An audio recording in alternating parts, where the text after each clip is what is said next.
histoire. Ba, loin de la bagarre.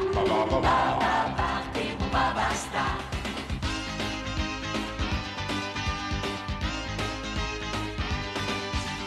Tous tes amis sont ici, mon papa ami. Même Pomme et Flore te sourit, Cécile, mon ami. Ba, mon copain, ba, dis-moi ton histoire. Ba, loin de ta mémoire. Ba, les chasseurs d'ivoire.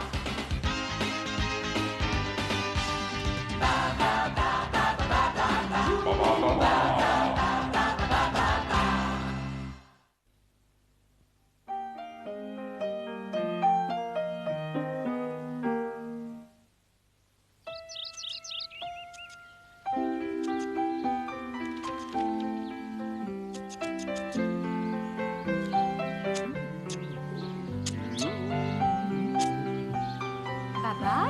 Oui, Céleste. J'arrive tout de suite.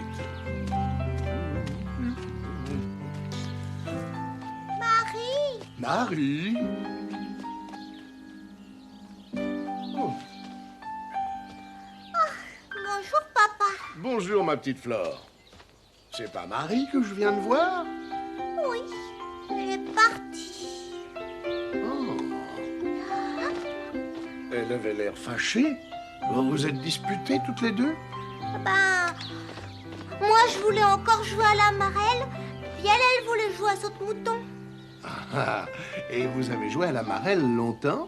Toute la matinée, je trouve ça tellement amusant, papa. Je comprends pas comment elle peut en avoir assez. Tu ne peux quand même pas espérer qu'elle aime jouer à la marelle simplement parce que ça te plaît. Je vais te raconter une petite histoire. Il y a longtemps, oh très longtemps, un cirque ambulant s'est arrêté à Célesteville.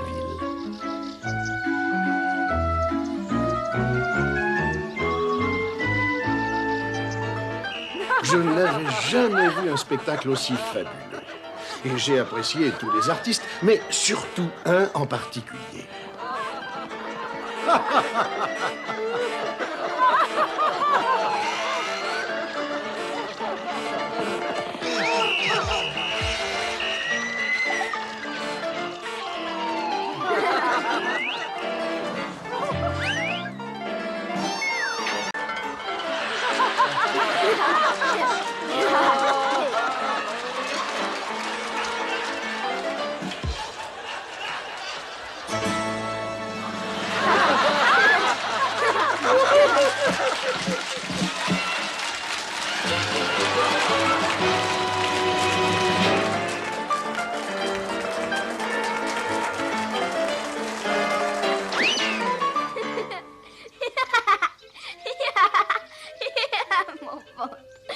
Ce clown est fantastique.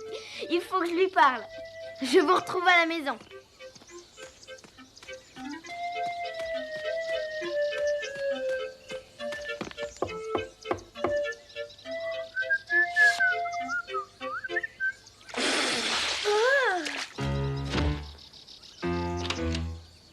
Oups! Je croyais que c'était quelqu'un d'autre.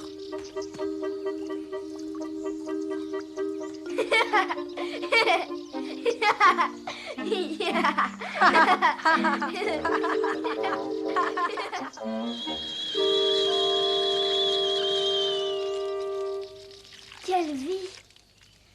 Les projecteurs, les éclats de rire. Je t'assure que je t'envie beaucoup. Merci. Mais tu sais, la vie du cirque n'est pas toujours aussi drôle. Vous êtes assez reposé. Il faut descendre la tente. Tu vois ce que je te disais?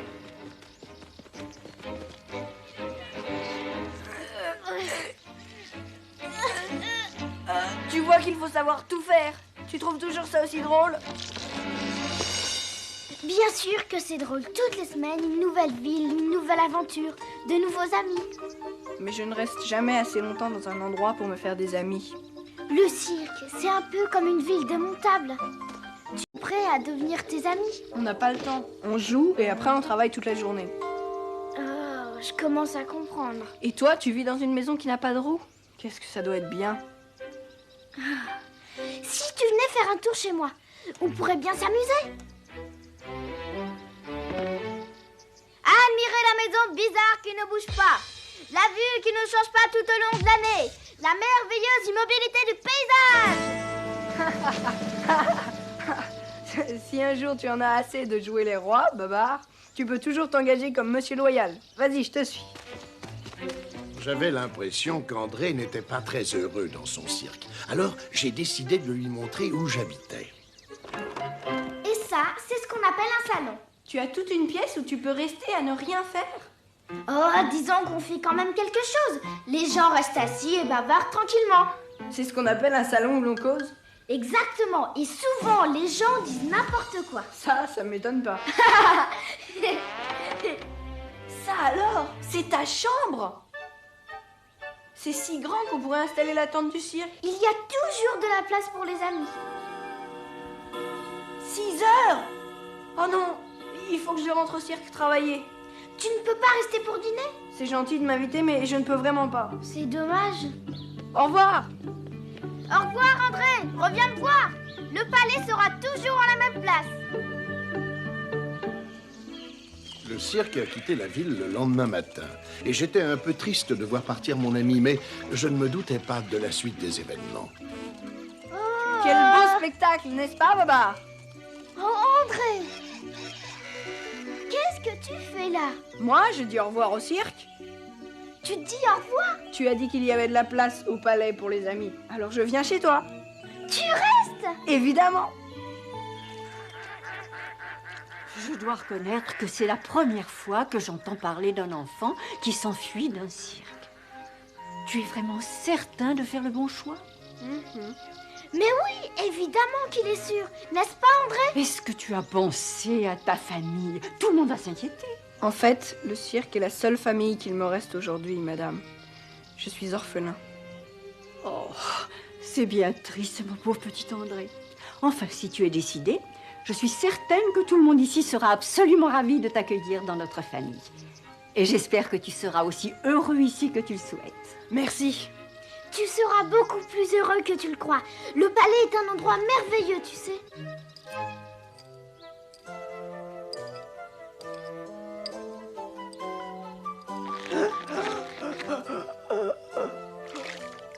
Papa, j'ai l'impression que je vais étouffer. Ne mange pas trop vite. Ce n'est pas ce que je mange, c'est cette tenue. Il est indispensable d'être correctement vêtu.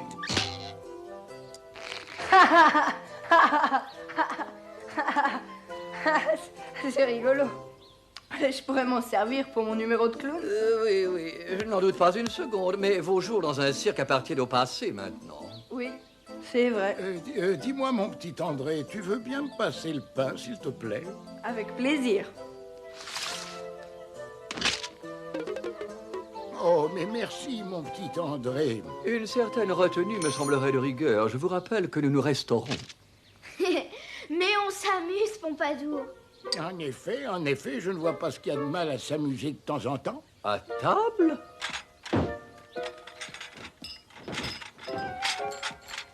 Je vais vous aider. Merci beaucoup, André. Je n'ai pas besoin d'aide. Oh, mais si, j'insiste. Ça suffit. Crêpe renversée. Qu'est-ce que tu fais là? Oh, c'est un plat qui voyage on ne peut plus mal. Par mes défenses. Miam miam. Ma cuisine, il ridiculise ma cuisine. Il traite mon foie gras comme un vulgaire pâté. Mais de quel droit peut-il faire ça?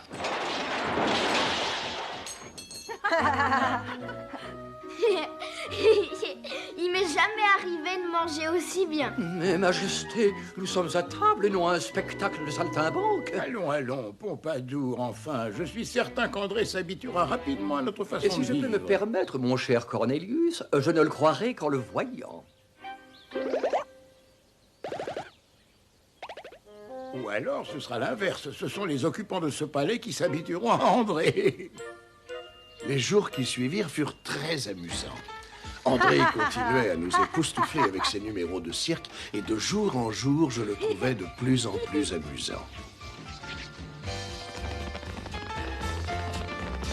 Malheureusement, certains n'appréciaient pas autant que moi les facéties de mon nouvel ami. L'éducation qu'il avait reçue s'adaptait mal à la vie de palais. Notre ami Pompadour en perdait sans cesse son monocle. Oh. Ah, ah.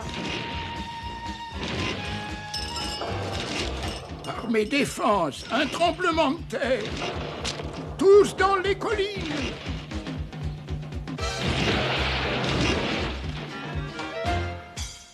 Bon, mais il n'est pas très solide, ce lit. J'espère que tu comprends, mon petit André. Si tu tiens à rester ici en tant qu'invité, il faut que tu perdes les habitudes que tu as prises au cirque. Tu ne dois plus faire toutes ces cascades. Je vous promets que je ne ferai plus de cascade. Merci, mon garçon. Ne t'inquiète pas. La vie de château est un peu compliquée, mais on s'y habitue. Je sais, mais ce n'est pas ça, non? Je me demandais ce que faisaient mes amis du cirque en ce moment. Oh, ils doivent dormir, je suppose. Pour ma part, je peux vous dire où se trouvent exactement vos amis. Où ça? Où sont-ils? Au pays des rhinocéros. Rataxès les a tous jetés au fond de ses cachots.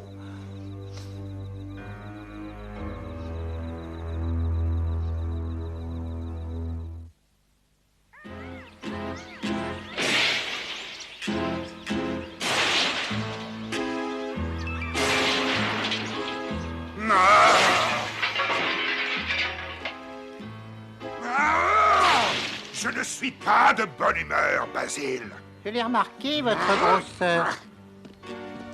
Remplacez la table dans le couloir, changez toutes les tapisseries. Je suis complètement épuisé par le travail, et comme si je n'avais pas déjà assez de soucis, je ne sais pas quoi faire pour calmer Dame Rataxès. Je ne l'ai jamais vue aussi déprimée. C'est incroyable, elle n'est pas malade, elle n'est pas blessée, je n'ai pas oublié son anniversaire. Alors qu'est-ce qu'elle a? J'ai la corne toute déboussolée. Je ne sais pas votre bedonnerie.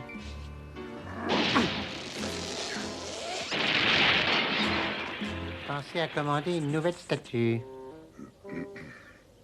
Dis-moi, est-ce que tu as donné à Dame Rataxès la boîte de chocolat incrustée de bijoux que j'avais confisquée pour elle? Ah, mais oui, bien entendu, vos tas de Saint-Dousté. Et alors? Oh, et alors, rien?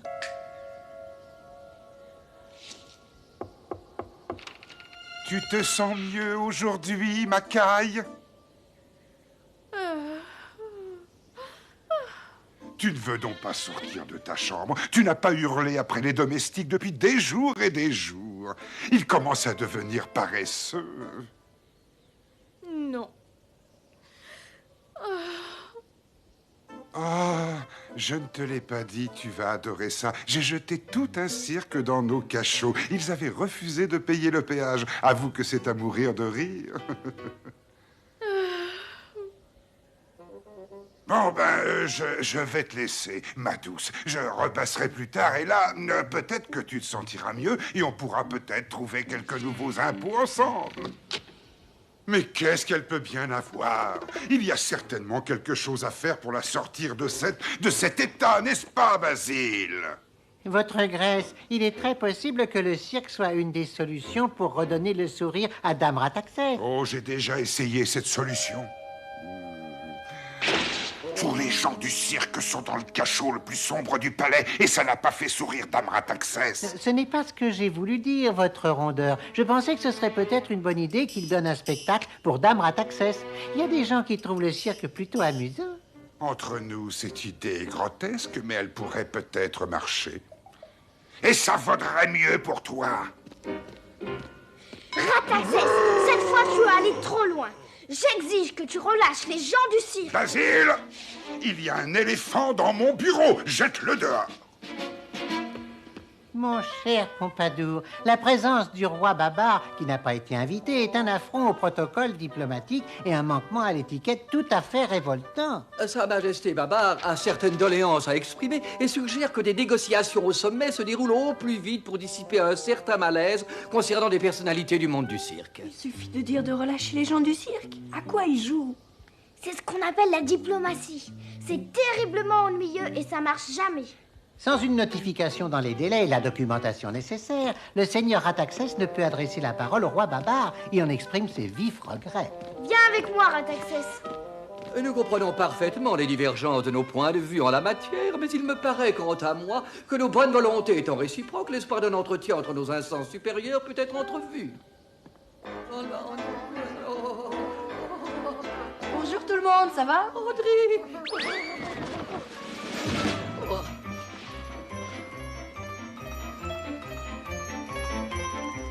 Allons, allons, Rataxès. Qu'est-ce que tu veux faire de ce cirque? Tout le monde sait que tu n'aimes pas t'amuser. Ce n'est pas pour moi, c'est pour Dame Rataxès. Elle est, comment dire, elle est un peu déprimée. Et alors? Je ne comprends pas. Voilà, je n'arrive pas à lui redonner le sourire. Alors je vais demander au cirque de faire le travail à ma place. Oh, mais il fallait le dire tout de suite. Mon ami est le clown le plus drôle du monde. S'il ne fait pas sourire Dame Rataxès, personne n'y arrivera. Oh, c'est vrai ça?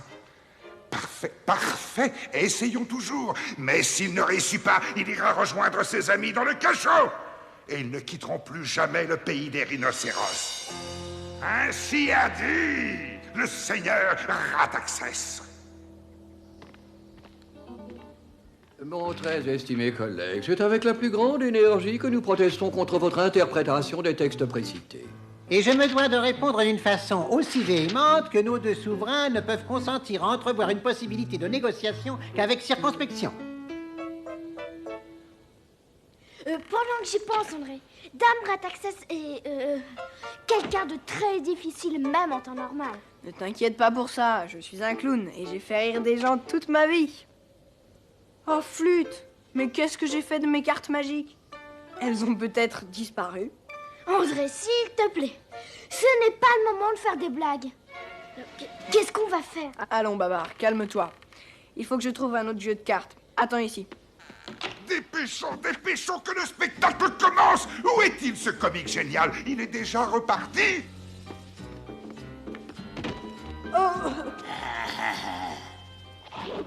Je ne sais pas comment t'as réussi à sortir du cachot, mais tu vas y retourner tout de suite. Non, non, attendez, vous ne comprenez pas, attendez. Vous vous trompez, je ne suis pas. Je vous dis que vous vous trompez. Il faut me laisser sortir. Je veux voir ce clown tout de suite, ou je vais le transformer en crêpe si ça continue. Je peux pas le faire attendre.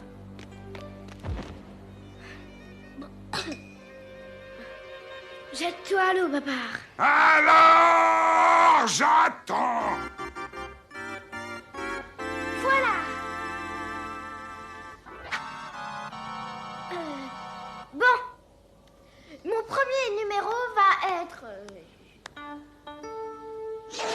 le trampoline. Pourvu que ça marche, sinon on ne sortira plus jamais d'ici.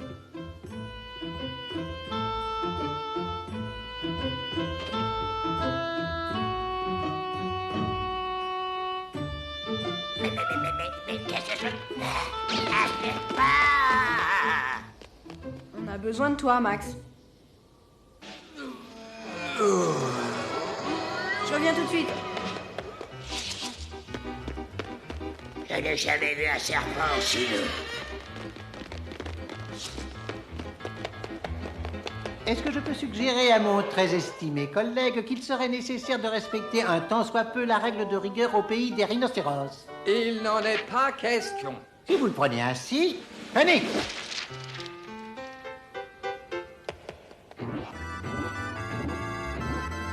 Est-ce que ça te fait rire, ma très chère douce? Quoi? Ils sont difficiles ce soir. Psst. Psst. Et ensuite, l'équilibre. Voilà.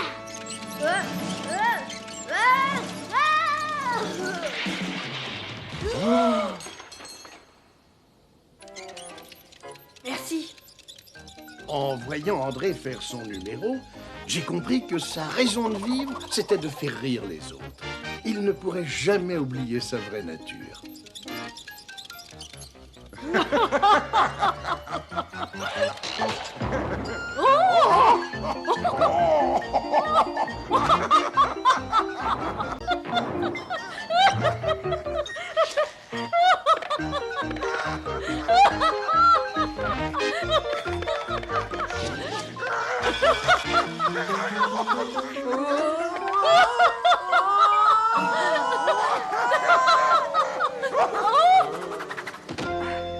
Voilà.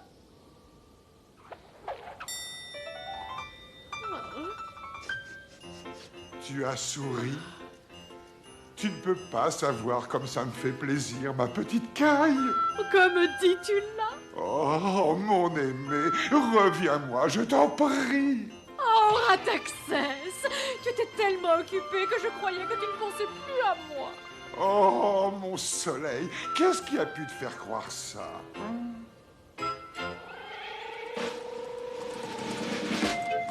J'espère que tu comprends. Le cirque, c'est ma famille et ma maison. Je n'y peux vraiment rien. Je sais, mais cette fois, au moins, tu laisses un ami derrière toi. Je penserai bien souvent à toi. Moi aussi, je penserai à toi. N'oublie pas de revenir me voir. Dis au revoir à tout le monde de ma part. Compte sur moi. Votre Majesté, vous allez être satisfait de mes services. Je suis parvenu à conclure un accord avec mon très estimé collègue rhinocéros. Oui, nous devrions pouvoir régler ce problème du cirque dans un délai de 2 ou 3 ans. Bravo, messieurs, beau travail. Et maintenant, rentrons chez nous. Il ne faut jamais sous-estimer l'efficacité de la diplomatie. Tu vois, ma petite Flore, le bonheur des uns n'est pas nécessairement celui des autres. Alors je crois que j'étais un tout petit peu égoïste. Oh, mais peut-être un tout petit peu. Tu crois que Marie jouera à saute-mouton avec moi si je lui demande? Je n'en serais pas étonné. Je peux te laisser tout seul dans le jardin, mon papa? Mais oui, ne t'inquiète pas, je ne ferai pas de bêtises.